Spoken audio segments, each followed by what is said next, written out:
정월 열나흘 달이 돌멩이를 던지면 쨍그랑하고 깨질 것처럼 투명하게 빛나는 밤이었다. 겨울이 깊어갈수록 타잔의 기침소리가 예사롭지 않다. 이번 겨울이 마지막 여우 사냥이 될 것이라는 예감을 불러오기라도 하듯 기침으로 긴 밤을 보냈다.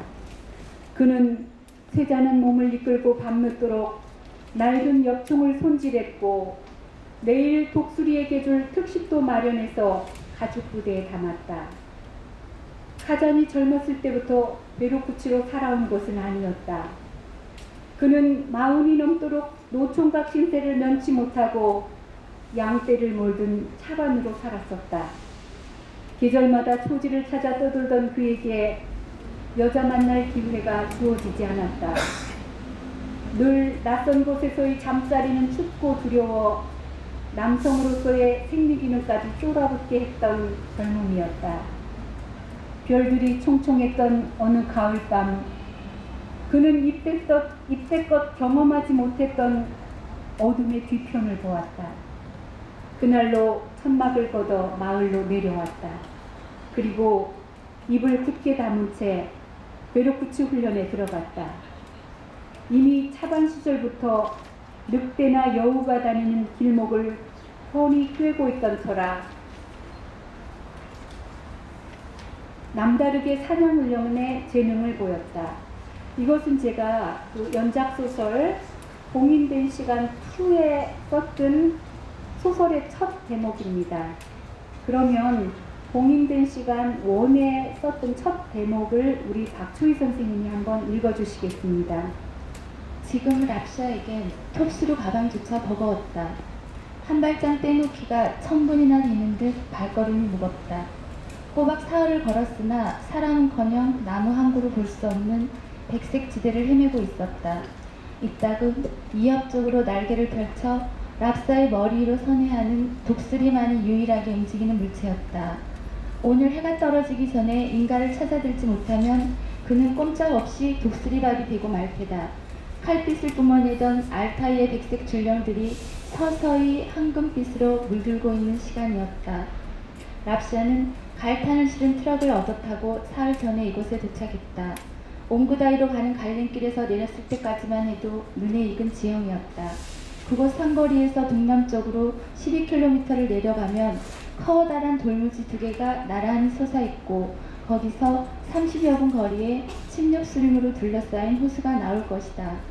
호수 주변엔 30여 호의 목조주택들이 띄엄띄엄 자리하고 있을 테고 언제부턴가 유목생활을 접고 목축과 사냥을 겸하며 살아가는 알타이족들이 하나둘 모여들어 세운 마을이었다. 그런데 그날 저물녘에 거대한 활강풍이 몰아쳤다. 무시무시한 소용돌이가 백색 기둥을 만들며 서론을 휩쓸었다. 땅속 깊이 묻힌 동곰이라도 꺼내 부러뜨릴 기세로 새소리를 내며 지나갔다. 방금 전까지 지표가 되었던 돌무지가 사라지고 눈앞에 백색 지대만 아득히 펼쳐졌다. 아무리 생각해봐도 귀신이 곡할 노릇이었다. 랍샤가 갤리에 선 지도 벌써 50년이 지났다. 톱수를 하나 달랑 메고 풍파낭타 세상을 쫓은 지가 그가 아직도 바람이 산으로 길을 나선 것은 제대로 된 후계자를 길러내지 못한 까닭도 한몫했다. 제법 키웠다 싶으면 엉덩이에 뿔이 나서 도망치고 또 쓸만한 인재다 싶어 정성을 쏟으면 바람을 견디지 못하는 약골이었다. 올 봄엔 악기 만들 재료도 구할 겸 해서 후계자를 찾아보려는 욕심으로 일찍 길을 나섰던 것이다. 네, 제가 연작소설로 쓰고 있는 건데요. 지금은 장편소설로 키워가고 있습니다. 아직 완성은 되지 않았습니다. 빨리 완성해서 여러분들에게 선보이고 싶습니다. 네.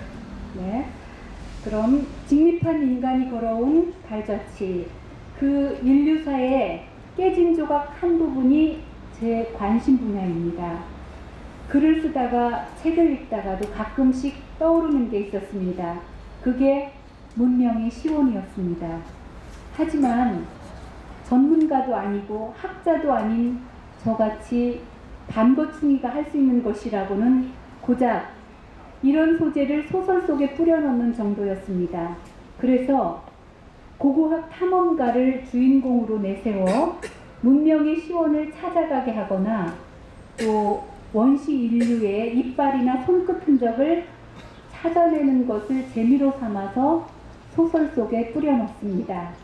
저의 연작소설 봉인된 시간 1에서 언어학자인 예령을 알타이로 보내서 10만 년 전쯤에 그려진 동굴벽화를 찾아내게 하고요. 또 스페인 바스크 지역 출신의 고고학자 코헨을 중심, 이 코헨은 제가 레오날드 코헨을 엄청 좋아해가지고 이 이름을 빌려다 주인공의 이름으로 삼았습니다. 코헨을 주인공으로 삼아서 프랑스 라스코 동굴벽화의 새의 남자를 재해석하게 하는 것도 저의 고고학에 대한 취향 때문입니다. 그가 태어난 스페인 바스크는 피레네 산맥으로 둘러싸여 있어서 오랫동안 고립된 지역이었습니다. 언어학적으로 보면 아주 보배로운 고립 장소죠. 지금 이들이 사용하고 있는 언어 에우스카라는 약 4,000년 전 선사시대에 썼던 말들이 현재도 활용어로 쓰이고 있습니다. 아주 어휘에 보거나 다름없는 그런 곳이죠.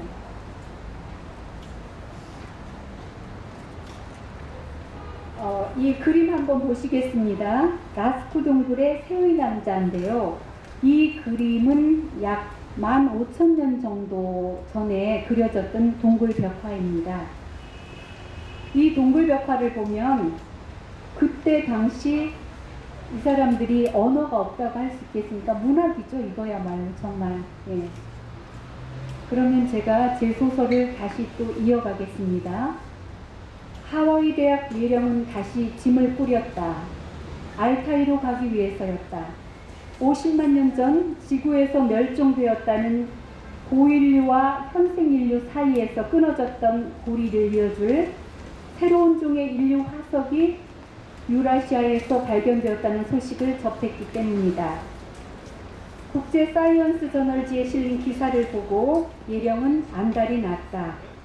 이제 예령은 자신도 놀랄 만큼 고고학의 깊이에 빠져들고 있었다. 코헨이 쌓아놓고 간 미발표 사진과 자료들이 그녀를 운명적으로 고고학으로 끌어들이고 있었다. 아, 여기서 코헨과 예령이 한 부부입니다. 예령은 우리나라 사람이고요. 코헨은 스페인 사람입니다. 대학 교수로서 예령은 정년을 몇 년 남겨두지 않은 시점에 안식년을 얻어 짐을 꾸린 것이다. 북방 초원에 퍼져 있는 고인류의 흔적을 찾아 알타이 산맥을 낀 유라시아로 떠나는 것이다. 중세 언어학 전공자인 예령은 알타이어족에 속한 모국어를 쓰는 사람으로 늘 알타이에 대한 호기심과 중앙아시아 유목민들 사이에서 구전으로 전해온다던 서사시가 궁금했다. 몽골의 쿠빌라이 칸 때 만들어졌다던 파스파 문자도 궁금증의 대상 중 하나였다. 조선 후기 실학자였던 성호 이익은 신숙주, 최세진 등의 문헌을 예로 들면서 훈민정음이 파스파 문자의 영향을 받아 창제되었다는 의견을 낸 적이 있다. 하지만 이 중세 문자는 원의 공용 문자로 공식 선포되었음에도 불구하고 약 100년 정도 활용되다가 바로 폐기되었습니다. 그래서 그 시대 금성문이나 고문서 몇 점 외에는 사료가 거의 남아있지 않는 편입니다. 올봄 예령은 코헨의 유고집을 출간했다. 알타이 동굴 독수리 암각화가 현재까지 밝혀진 인류의 흔적 중에서 가장 오래된 것으로 추정된다는 고고학계의 발표가 있었다. 인간의 먼 조상이었던 호모 하빌리스의 후예가 독수리에게 새끼를 빼앗긴 슬픔을 도구를 사용하여 맨 처음 동굴벽에 기록한 게 미술의 효시라고. 이 그림이 고인류 최초 언어와 인지 능력을 알아볼 수 있는 유물이라는 것에 고고학자들의 초점이 맞춰졌다. 동굴 안에서 함께 발견된 두개골 화석이 원숭이 뇌 수준 정도이며 불을 사용한 흔적이 없다라는 것이다. 이 소설이 봉인될 시간 원인데요. 여러분들 저한테 속지 마십시오. 불을 사용한 흔적이 없다라고 지금 10만 년 전에 호모 하빌리스에서 그랬는데, 인류가 불을 사용한 것은 약 30만 전부터 사용을 했다라고 합니다. 그러니까 이것은 소설이니까 제가 하는 거짓말에 여러분들 속아서 넘어오시면 안 됩니다.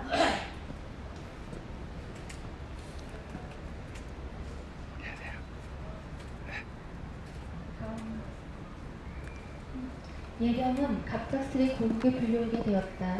서울에서 열리는 세계 문자 심포지아 창립대회에서 발표자로 지목되었기 때문이다. 세종로 일대에서 벌어지는 이 행사는 한글을 세계에 알리고 서울을 문자 탄생 도시로 자리매김하기 위한 목적도 있었지만, 영어의 공용화에 밀려 사라져가는 소수 민족의 언어와 그들이 사용하는 문자의 생태계를 지켜내자는 지구촌 염원도 담긴 행사였다. 지금 세계는 6천에서 7천여 개의 활용 언어 중에 소수 민족의 소수어가 2주에 하나꼴로 사라져가고 있다. 하나의 언어가 사라지면 그것으로 기록되고 표현되던 종족의 문화와 전통이 뭉턱 사라지는 것과 다름없고, 문화사적으로도 다양성이 실종되면 사상체계가 공룡의 바다에 빠질 위험성이 높다. 예령은 한 달 보름 전에 메일 한 통을 받았다. 서울에서 열리는 이번 행사 중에 알타이어 언어권 학술 섹션을 맡아달라는 통보였다. 더 자세히 말하자면 중앙아시아권의 고대 문자에서부터 현재 사용되는 문자까지 그동안의 발전 단계와 계보를 한 줄로 깨워달라는 주문이었다. 알타이 올랄라슈카 강가에서 발견된 150에서 200만 년 여전에 존재했을 것으로 유추되는 호모 하빌리스의 소년 화석 자료를 공개해달라는 청탁이었다. 하지만 예령은 그 동토의 땅에 깃들어 살던 직립 인류의 흔적을 찾아 나섰던 고고학자들의 생애 뒷얘기를 하고 싶었다. 그들은 무엇에 흘려 그토록 태초의 조상을 찾아 나섰던 것일까? 어떤 선언적 유전자가 그들 영혼의 풋질에 잠재했기에. 예령은 고유한 학술적 가치보다 그들 고고학자들의 호기심 발동에 초점을 맞춰 얘기하고 싶었다. 하지만 그에게 할당된 시간은 너무나 짧았다. 중앙아시아의 산지와 문자 종류와 계보에 대해서 발표 시간을 다 써버리는 바람에 고고학자들의 심리에 대해서는 아예 꺼내지도 못한 채 단상을 내려오고 말았다. 예령 선생, 파스타 문자를 아시오? 언어학 박사신이 들어는 보셨겠지. 이것은 700년 전에 한금으로 만들어진 책이라오. 박물관장은 파스타 문자의 창제 기원에 대해서 설명하면서 이 유물이 제자 원리를 담은 걸 같다며 흥분을 감추지 못했다. 몽골의 파스타 문자는 원의 쿠밀라의 세조 때 만들어졌던 문자였다. 티베트 스님 파스타를 국사로 모시고 국가 사업으로 창제되었던 표운 문자였다. 1269년 원의 공용 문자로 선포되었음에도 불구하고 약 100년간 활용되다 폐기된 생명이 아주 짧은 문자였다. 예령에게는 이보다 값진 보물이 또 있을까 싶다. 왜냐하면 이번 세계 문자 심포지엄에서도 한글이 파스타 문자를 차용해 창제되었다는 설을 들고 나왔던 외국 학자가 있었다. 한글보다 먼저 만들어졌던 파스타 문자는 몽골어, 한어, 티베트어, 토이기어를 쉽게 적을 수 있는 표현 문자였던 것이다. 중세 언어학을 공부한 예령은 단서가 될 만한 자료를 찾아낼 수 있을지, 아니면 전혀 관계가 없던 것으로 판명될지 잔뜩 기대에 부풀었다. 지금까지 금속판 책으로 엮어진 파스타 문자의 정문은 발견된 게 없었다. 700년 동안 잠들어 있던, 세상에 단 하나밖에 없던 책이 제 존재를 드러낸 것이다. 그것도 늙은 독수리 이반의 도움을 받아 페르구치 가장과 카이치 랍샤가 함께 찾아낸 것이다. 그리하여 고고학계에서는 크게 공을 세운 이반의 이름을 따서 이반의 한금책이라고 명명하기로 하였다. 양국 문화재 연구자들과 세계의 고문자 연구자들로 이루어진 토론에서 그렇게 이름을 짓기로 합의했다. 네, 여기서 이반의 황금책이라고 했는데요. 이반은 독수리입니다. 늙은 독수리의 이름을 이반이라고 지어줬습니다. 네, 그리고 이제 파스타 문자나 이런 거에 대한 질문은 이따가 여러분들 질문 있으면 받기로 하고요. 네 번째 챕터로 넘어가겠습니다. 네 번째 챕터는요, 훈민정음 창제의 독창성과 그 그에 따른 자금입니다. 늦게 태어난 것이 축복일 때가 있습니다. 훈민정음 탄생이 그렇습니다. 세계의 유수한 문자 중에서 거의 막내둥이로 태어난 글자가 한글입니다. 그런 만큼 한글은 제대로 갖추고 태어났습니다. 한글은 탄생 족보인 훈민정음 해례본을 창제 증명서로 갖고 나왔습니다. 세종 이도는 아주 섬세한 성격의 군주이면서 누구보다도 뛰어난 언어학자였습니다. 자나깨나 그는 애민정신으로 자기 삶을 혹사시킨 위인입니다. 그가 글을 모르는 백성을 딱하게 여겨서 창제했다던 언문의 동기 전원을 어제 서문에 밝혀두었습니다. 제가 한번 그 서문에 밝혀둔 이야기를 읽어보겠습니다. 우리나라 말은 중국말과 달라 한자로는 서로 통하지 아니하니 우매한 백성들은 끝내 자신들이 하고 싶은 말을 능히 표현하지 못하는 이들이 많다. 내 일을 딱히 여겨서 새로운 글자 28자를 만드니 누구나 쉽게 익혀 날마다 편하게 사용하게 할 따름이다 라고 했습니다. 제자 원리인 천지인 삼극의 뜻과 음양이기의 묘함을 설명했을 뿐만 아니라 입모양과 목구멍의 상태까지도 세밀하게 실험을 거쳐서 그림을 그려가면서 완성했다던 명품이지 않습니까? 훈민정음이. 그런데 이렇게 뛰어난 독창성과 창의적인 글자란 주장에도 불구하고 훈민정음 창제에 흠결을 내는 학자들이 있습니다. 위 소설에서도 제가